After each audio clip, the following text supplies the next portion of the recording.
Okay, wonderful. So, welcome to our live stream audience as well on YouTube. Again, my name is Carrie Donegan. It's a pleasure to be with you today. And we're going to navigate some murky waters when it comes to the holidays. And I just want to start off with a simple story. On Saturday, I was with a group of women, and I have to share with you that if you don't have a community, especially as women, if you don't have a community that you feel is there to support you, start one. You know, whether you start it through a book group, if you start it, a lot of people start it through prayer or meditation or a common hobby like cooking or sewing, whatever it is, find your tribe, as Seth Godin would say, find the group of people, and it doesn't have to be a lot. It can be 3 to 5 people that you meet with in person on a regular basis. Yes, it's really important that you find something that's an in-person contact. It is wonderful to meet on Zoom, and I'm so glad that we have a chance to talk this way through our Radical Age Reversal podcast, but it's really important that you have a community as well. It actually does change your physiology. It gives you an opportunity for a hug, which we know regulates breathing and increases longevity. So find your tribe and make sure you make that commitment to stick to those meetings on a regular basis. But let's turn our attention right now to the stress of the holidays. And the first thing that I want to talk about is the word expectations. I want you to write this down and put it somewhere because it's often something that can be the key that unlocks the door to peace and happiness in any aspect of your life. And that is, expectations are unknown thoughts, beliefs, and future ideas that we hold very, very, very close to our hearts, that we hold in high esteem, that have great importance to us, but we rarely share with those around us who have a tremendous influence on whether or not those expectations are met. And the result of unmet expectations is usually disappointment, anger, or frustration. And those 3 things do not belong in the holidays, and they certainly don't belong in your families, in your relationships, at work, and even on the highway, right? If my expectation is I'm going to be able to get home from work on a Friday night during the holidays in 15 minutes, because that's my usual commute, then due to increased traffic or poor weather, I end up taking 45 minutes to get home, then that's an unmet expectation. It's also an unrealistic expectation because probably for the last umpteen years of my life, when I drove that Friday night commute, the weather was bad and the traffic was heavy. And so for us to get upset about something that we actually know about is something we can control. So I want you to keep that little anecdote in mind. But I'm going to share a story. As I said before, I get together with a group of women on Saturday morning, like clockwork, at 9 a.m. every Saturday. Sometimes we spend a lot of time together. Like last Saturday, we were together till 12.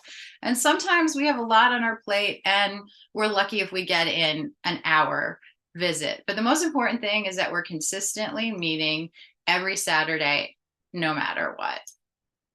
At least, most, that's the expectation, right? The expectation isn't that we're going to meet for hours, but the expectation is we're going to meet. So keep those promises to yourself. It's really important to have that community involvement. All right. So what story came up? One of the ladies that I meet with is a physical therapist, and she had a new physical therapy colleague join her practice. And this individual was from India. So my friend, who is an American, who celebrates Christmas, who is a Christian, said to her, do you celebrate Christmas, as a way of kickstarting a conversation?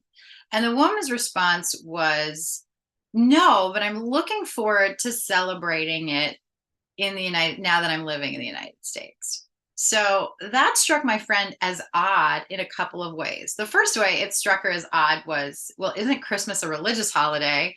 And if you're not Christian, why would you even consider celebrating Christmas? But I think one of the things that we know, if you live in the United States, is that when you grow up or you live in a place where everybody's doing something and all the stores are doing something and all the restaurants are doing something and there are coffee drinks built around the Christmas season and there are special sales around it. We have Black Friday because of the Christmas season, right? So they've taken a religious holiday and it's actually morphed into a commercial holiday or a secular holiday. So you have these two things at odds with one another. And I want to talk about the stress of that. So here's a new person to our country who is now looking at what she sees around her and is wanting to know what exactly she's supposed to be doing during the season, because obviously the season is taking over everybody's media, everybody's social media, and all the conversations, the clothing, right? Everything becomes very focused on the Christmas season, or even if it's just be called the holiday season. There are so many elements of what I call commercial Christmas that have come into being. And that can really create a lot of stress. So we have two different stresses here. We have my friend who's been a Christian celebrating Christmas for a long time. She has these traditions in her family, but now her kids are getting older and now they have more demands on their lives. So her kids have to deal with things like their own parties, their sometimes they have some kind of let's say a school event, a presentation, a choral event maybe, or there's some kind of performance that the parents are invited to, or there's end of the year sports dinners, or whatever is kind of all intersecting at this time of year. And so those traditions that she may have had when her kids were young, that's an added stress on these new things that are coming up during this season. So how do you balance that? Like if you've had a routine in your life for a few years that had a tempo, had a rhythm that you were able to manage, and you want to bring that forward, but now you have all these new things, especially if you have kids and they want to grab onto that too. You can't honestly have everything and have peace of mind. So how do you manage that? So we're going to call that example A. And example B is this newly arrived friend of hers from a foreign country who's coming to the United States and seeing this holiday season and everything that comes to it and wants to be part of it and wants to know what she should do. And now is going to start a new tradition in her life. And what does that look like? What does that entail? And how do you do it without incurring stress? And so it all comes down to expectations. So the first and most important thing I want you to do is to carve out some time, at least 30 minutes, right? Before we get deep into the hustle and bustle of the next few weeks. And I want you to either sit down if you're a single person by yourself, or if you are a married person with a family, then sit down with your family if you can and write down everybody's expectations of what's going to happen during the next few weeks, what's going to happen on the holiday itself, and then what the aftermath is going to look like, because that's how we can manage stress. So my number one suggestion is to carve out a half an hour, write down those expectations, and then talk about those expectations as a family. And you're going to get a lot of push and pull because as human beings, we want our priorities to be honored and we want our priorities to be front and center. But in a family, sometimes you have to say to yourself, well, maybe what I want in this season isn't as important as what my daughter wants, or my husband wants, or my son wants, or my parents want. And could I forgo that expectation or that priority this year so that someone else can enjoy something that's a high on their list of priorities? And I think the minute you sort of give up some of the things that are your goals, other people will follow you and they'll say, oh wow, well, mom or my daughter, I know this is important to them, but they see that the rest of the family wants to do this other event and they're willing to step back. What can I step back with? So I really feel that human beings, we tend to follow the leader. So for example, in a conversation, if people are being very possessive of their own goals and ideas and values and priorities, then other people start to become, they mirror you, right? So they start to become defensive and they want to hold on to their priorities because you're taking your own priorities to in mirror to them means that they have to give up their priorities. So if you flip that, and I'm not saying give up everything, right? Because that's not going to be a sharing situation either. And it's not a good leadership role. It's not a good model. But to just say, you know what, this is important to me, but this year, you know what, let's forego that because I think this is really important to you and I want you to have this. That's a gift to another person.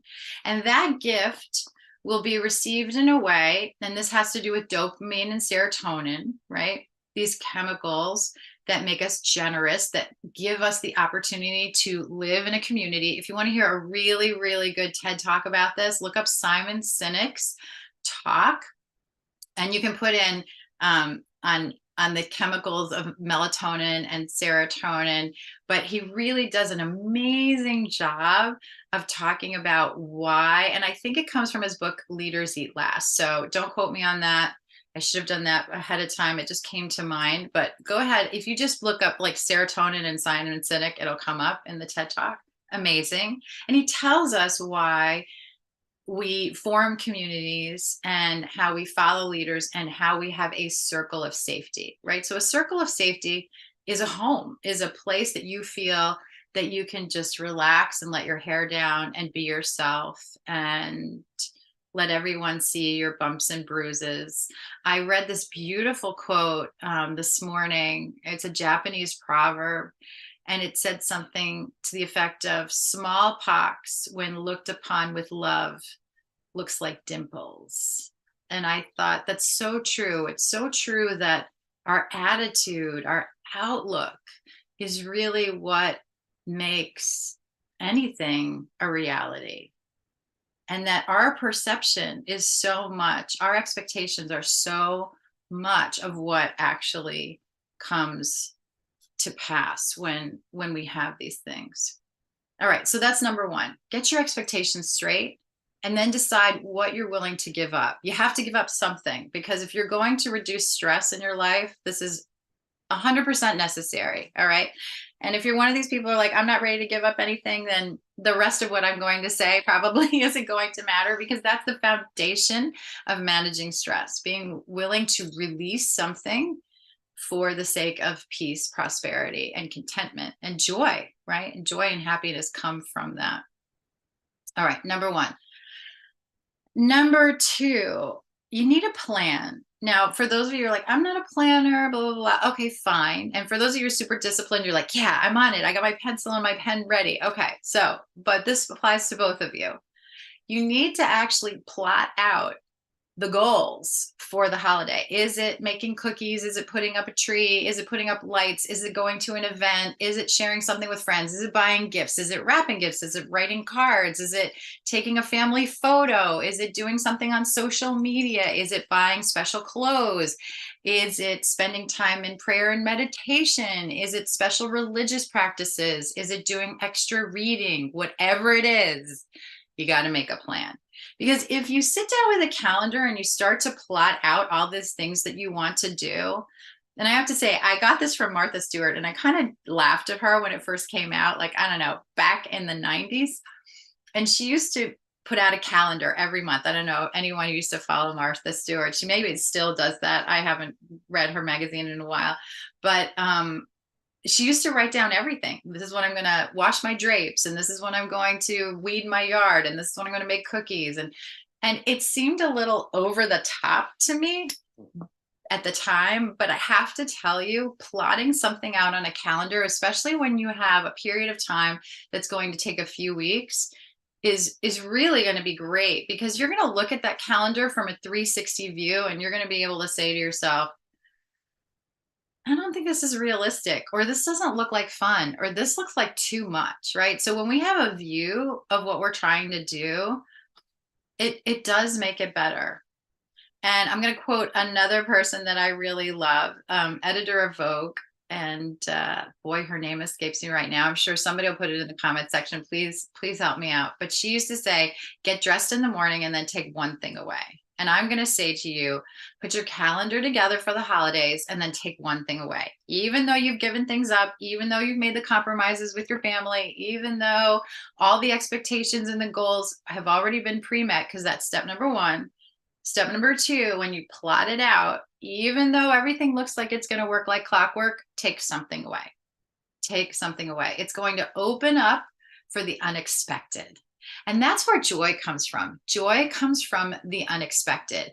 And if you too rigidly close the door on all of your time and all of your goals and everything becomes so rigid, you leave no room for those surprises. And isn't the season all about surprises and joys and miracles? It is. Whether you're Christian or not, whether you're Jewish or not, and you celebrate Hanukkah, these holidays that coincide and take up so much of the American tradition are really rooted in joyous expectations, surprise, and miracles. You see it in the advertising, you see it in the stories that we read, and you see it in everybody's hearts. And when you close your life so tightly, you leave no room for the unexpected. You leave no room for surprise. So do that. That's step number two. And step number three, I'm going to give you some physical things that you can actually do that's going to help you physiologically, emotionally, and spiritually. All right, so here we go. Number one, there's so many essential oils that are good for calming. Get out your essential oils and use them during the season preemptively. Get out your diffusers. I want you to put them, if you're in a family where everybody hangs out, is that the kitchen? Is the family room? Is it a basement where most people congregate? Get those essential oils going. I love Adaptive Blend. I love the Balance Blend. And of course, doTERRA has so many holiday blends, and they're all really good for setting a mood and calming the heart. I like Shinrin Yoku. I really like, which is the forest bathing oil. I like Holiday Joy. Excuse me. I like Holiday Peace. These are all amazing essential oil blends and really perfect for right now. If you're not diffusing all day long, you're losing out on a beautiful tool for the holiday season. It's just going to take over your olfactory system. It's going to rewire your brain in a way that you're going to just feel more settled and happier. You're going to feel joyful because of the smells. Just think, if you don't believe me, just think about how it feels to come home when you were a kid, or coming home from work if you have a spouse who cooks, and you walk in and you have that smell hit you from the door, right? Whether it's cookies or bread or a roast or something that brings you, it could be even a coffee pot in the morning, right? The smell is what gets you first. So don't discount the power of scent, especially essential oils. And they're designed to do this. They're natural. That's why they're there. They're bioavailable. So use them. Okay. Number two, don't be shy about taking some calming supplements like Adaptive and Serenity. You can take these through the day in smaller doses than you would take them at night, and they do provide a calming for your nervous system. And this is going to keep cortisol down, which is what we want, because we don't want to get anxious or nervous or upset. We want to keep that cortisol down, because when cortisol is high during the day, our insulin goes up. So you could say, I'm fasting, my insulin doesn't go up. Well, guess what? When you're under a lot of stress, your body says, I need to pull energy, because obviously something really bad is happening. And so cortisol goes up, insulin goes up, you do not lose weight. You retain all of that fat because your body doesn't want to give it up in case something really bad is going to happen. So guess what? You start to melt muscle, and muscle will start to melt. I call it melting because that's the way I feel like it works in 3 minutes. All right. You have to go into ketosis to get to that fat, which means that could take fasting of 3 days. So before we get to fat burning, we really, really have to work very, very hard, either through our diet or through fasting or through types of exercise. But in our everyday life, when we get stressed, we just go to something that's easy. And so when glucose runs out, we go to that muscle because it really breaks down fat. And it will rebuild during the day or at night. But you don't really want that, especially if you're over 50. You want to keep as much muscle as you can.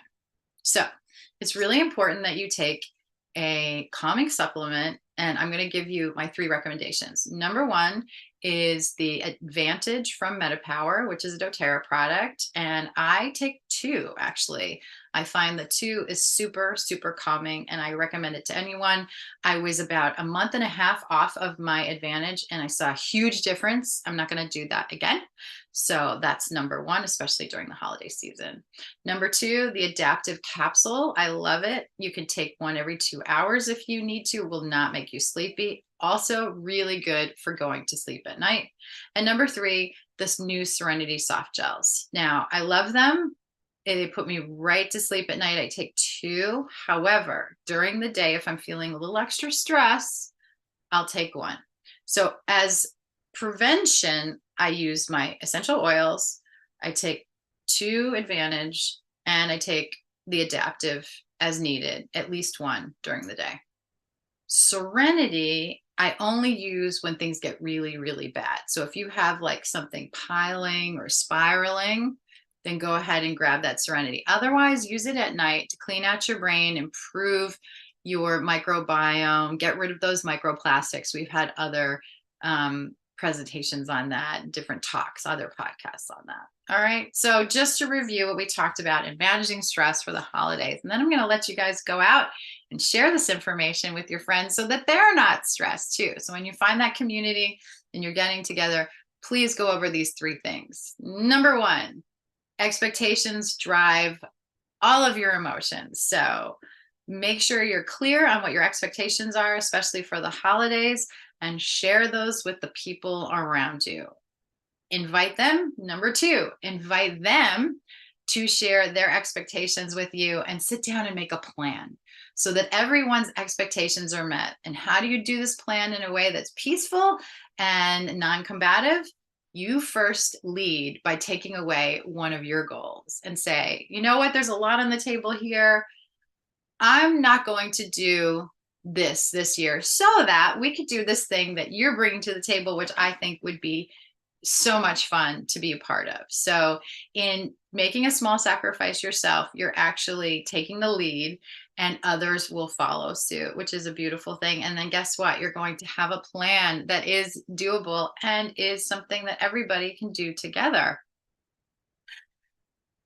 And then once the plan is made, still take one more thing away. And why do we take one more thing away? Because it leaves space for the unexpected, the joy, the unknown, the surprise, and the miracles of the season. And then number 3, I want you to use your doTERRA products. I want you to diffuse during the day, all those beautiful essential oils, diffuse at night, take your supplements for stress, Advantage, Serenity, Adaptive, when you need them, preemptively, and make sure that you're doing bookended supplementation.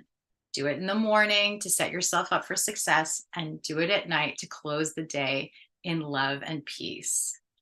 I hope this information has been helpful. If there's anyone that you can think of right now that needs to hear this, either share our YouTube recording or just share the information. I hope it was easy enough to remember and write down with those around you, and invite them into your stress-free holiday season by incorporating some of these ideas. I hope that you will be able to take this free information and go out and do something really magical with it. I depend on you to be my legs and my mouth to share this information. Someone shared it with me, so I'm sharing it with you. God bless, and I'll see you next time.